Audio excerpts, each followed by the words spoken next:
Assalamualaikum warahmatullahi wabarakatuh. Kami dari kelompok 8 dari kelas A mata kuliah Sistem Rantai Pasok. Untuk tugas besar ujian tengah semester ini, kami membuat rantai pasok produk sepatu Adidas berdasarkan studi kasus yang kami lakukan pada PT Adidas Indonesia yang berada di Tangerang. Kami dari kelompok 8 dengan anggota saya Masyita Nurul Fauzia NIM 122180053 dan rekan saya Belva Eza Priyanto NIM 122180104. Untuk studi kasusnya dilakukan pada PT Adidas Indonesia. Yang pertama yang akan kami bahas adalah jenis usaha, nama perusahaan, serta lokasi perusahaan. Jadi, Adidas ini sendiri berasal dari Jerman, didirikan oleh Adolf Adidasler yang mulai memproduksi pada tahun 1920-an yang memiliki ciri khas di mana rancangan baju dan sepatu perusahaan ini memiliki motif 3 strip paralel dengan warna yang sama digunakan sebagai logo resmi Adidas. PT Adidas Indonesia sendiri memiliki lebih dari 60 store yang tersebar di seluruh Indonesia dan memiliki pabrik di daerah Tangerang. Kemudian visi dan misi dari PT Adidas Indonesia.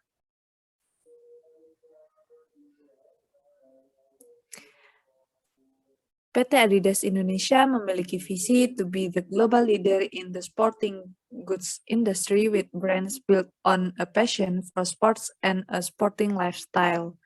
Untuk misi dari PT Adidas Indonesia sendiri, yang pertama adalah we are innovation and design leaders who seek to help athletes of all skill levels achieve peak performance with every product we bring to market.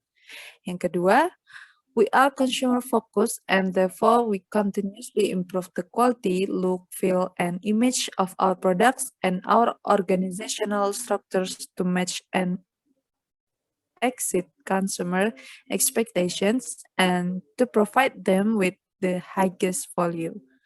Yang ketiga, we are a global organization that is socially and environmentally responsible that embraces creativity and diversity and is financially rewarding for our employees and shareholders. Dan yang keempat adalah we are dedicated to consistently delivering outstanding financial results. Selanjutnya adalah skala usaha dan perkembangan usaha serta strategi umum dari PT Adidas Indonesia. Adidas telah memiliki lebih dari 150 cabang perusahaan dan store yang berada di seluruh dunia dan secara langsung dipantau oleh pimpinan grup di Herzogenaurach. Adidas pertama kali diluncurkan pada tahun 1950 sebagai produk sepatu olahraga. Pada tahun 1996, Adidas menjadi produsen bagi 6.000 peserta dari 33 negara pada Olimpiade. Sehingga hal itu menimbulkan peningkatan penjualan sebesar 50%.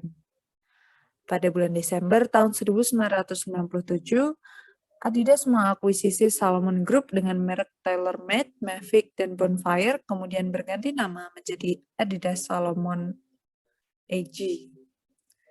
Pada 2006, kemudian mengakuisisi Reebok, dan pada 2011 mengakuisisi 510. Selain itu, dalam perkembangan usahanya, Adidas juga melakukan peluncuran rencana bisnis strategis 2015 yang berjudul Road 15 pada 2010 dengan menggabungkan semua merek, cabang, penjualan, dan fungsi grup secara global.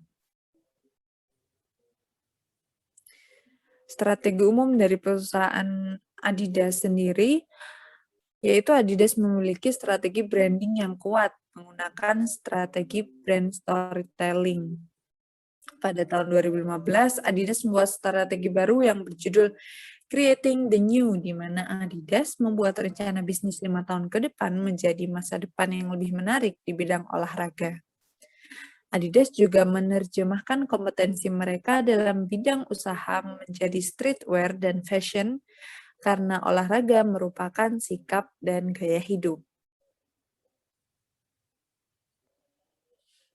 Selanjutnya, deskripsi produk dari PT Adidas Indonesia.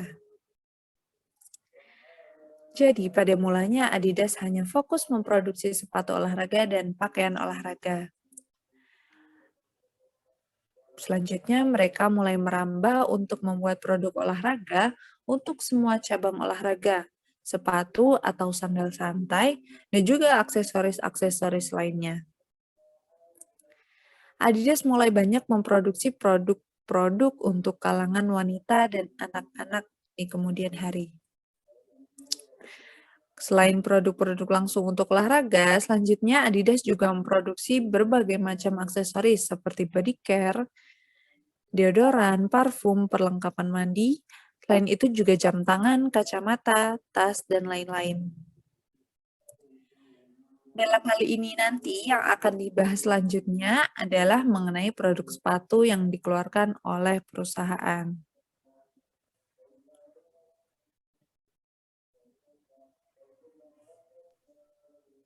Selanjutnya akan dijelaskan oleh rekan saya, Belva. Baik, selanjutnya saya akan menjelaskan terkait dengan aliran proses dari hulu ke hilir oleh PT Adidas Indonesia. Nah, berikut adalah alur dari pembuatan sepatu Adidas. Yang pertama itu ada upper dan bottom. Untuk upper sendiri itu ada di bagian atas sepatu dengan bahan kulit, sintetik, leather, tekstil, dan aksesoris. Kemudian di bottom itu ada bagian bawah sepatu yang terbagi dari dua komponen. Yang pertama dengan outsole dengan bahan karet, kemudian dengan midsole dengan bahan EVA. Kemudian secara umum proses ini dimulai dari upper, cutting, kemudian preparation dan sewing.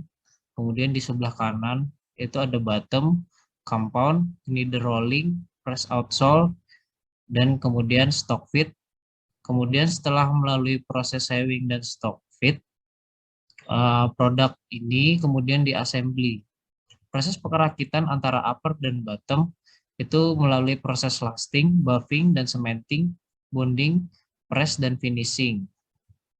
Kemudian setelah itu akan masuk di gudang penyetokan sepatu yang tentunya sebelumnya sudah melalui quality control terlebih dahulu. Kemudian setelah masuk ke gudang sepatu, kemudian akan diantarkan oleh bagian distribusi kepada konsumen. Kemudian selanjutnya itu ada supply chain. Supply chain-nya diawali dari perkebunan kapas. Perkebunan kapas ini kemudian akan menghasilkan benang. Sama seperti yang lainnya juga, perkebunan kapas juga akan menghasilkan benang. Kemudian perkebunan karet akan menghasilkan karet yang kemudian akan didistribusikan ke PT Adidas yang akan dibeli dan masuk ke gudang bahan baku. Dan di sebelah kanan sendiri itu ada penghasil kardus dan kertas yang diambil langsung dari hutan bahan bakunya. Kemudian bahan baku alami tersebut diolah oleh industri kardus dan kertas, kemudian akan dipesan oleh PT Adidas untuk pengemasan, untuk jadikan kardusnya. Kemudian setelah itu, setelah PT Adidas mendapatkan kardus dan kemudian setelah mendapatkan sepatu, kemudian selanjutnya itu ada pabrik pengemasan sepatu, yaitu sepatu berada di tahap pengemasan. Setelah melakukan tahap pengemasan, kemudian akan masuk ke gudang sepatu yang kemudian akan didistribusikan, yang kemudian akan masuk ke dalam distributor sepatu untuk kemudian dipasarkan ke dalam 3 market utama, yaitu toko sepatu offline biasa, kemudian toko online shop, dan kemudian yang ketiga ada pasar internasional untuk sebelum masuk ke konsumen. Selanjutnya itu ada aliran fisik atau barang dari PT Adidas Indonesia. Berikut adalah aliran fisiknya dari perusahaan. Perusahaan akan mengantarkan bisa langsung ke toko offline atau online, atau juga bisa melalui distributor sepatu untuk kemudian langsung masuk ke tangan konsumen. Kemudian yang kedua itu selain masuk ke pasar lokal, itu juga bisa masuk ke pasar internasional. Setelah masuk ke pasar internasional itu akan masuk terlebih dahulu ke bagian distribusinya. Kemudian perusahaan tersebut akan membayar langsung melalui surat pembayaran perjanjian yang sesuai. Aliran informasi. Untuk aliran informasi sendiri, perusahaan ketika mengeluarkan produk-produknya atau mengeluarkan inovasi baru terkait dengan produknya, itu akan langsung diberitahukan kepada distributor sepatu, ataupun langsung ke toko sepatu yang bersangkutan, ataupun juga ke toko online store yang bersangkutan, atau juga bisa masuk ke pasar internasional, yang kemudian setelah itu baru akan diinformasikan atau aliran informasi baru akan masuk ke konsumen terkait dengan pengeluaran produk mereka. Kemudian ada kesimpulan. Kesimpulan yang pertama yaitu supply chain management adalah sebuah rantai supply, rantai pasokan, jaringan logistik atau jaringan supply adalah sebuah sistem terkoordinasi yang terdiri atas organisasi, sumber daya manusia, aktivitas, informasi, dan sumber-sumber daya lainnya yang terlibat secara bersama-sama dalam memindahkan suatu produk atau jasa baik dalam bentuk fisik maupun virtual dari suatu pemasok kepada pelanggan. Kemudian yang kedua, kesimpulan yang kedua, itu ada banyak pihak-pihak yang terlibat di dalam supply chain management produksi sepatu Adidas. Itu ada beberapa macam, termasuk salah satunya bahan baku yang berupa benang yang sebelumnya diolah dari kapas atau terbuat dari kapas. Kemudian ada karet dari perkebunan, ada busa, ada kardus, dan kertas yang kemudian dimasukkan dalam gudang bahan baku serta pengepakan.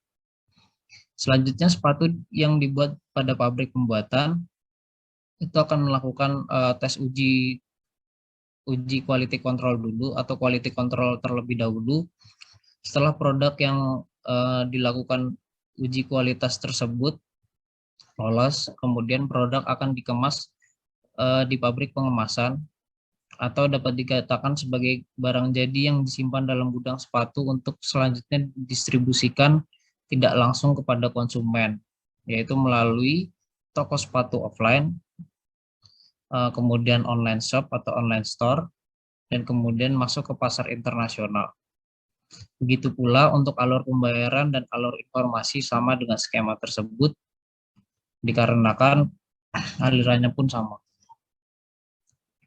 Sekian presentasi dari saya mewakili dari kelompok. Mohon maaf apabila ada salah kata. Wassalamualaikum warahmatullahi wabarakatuh.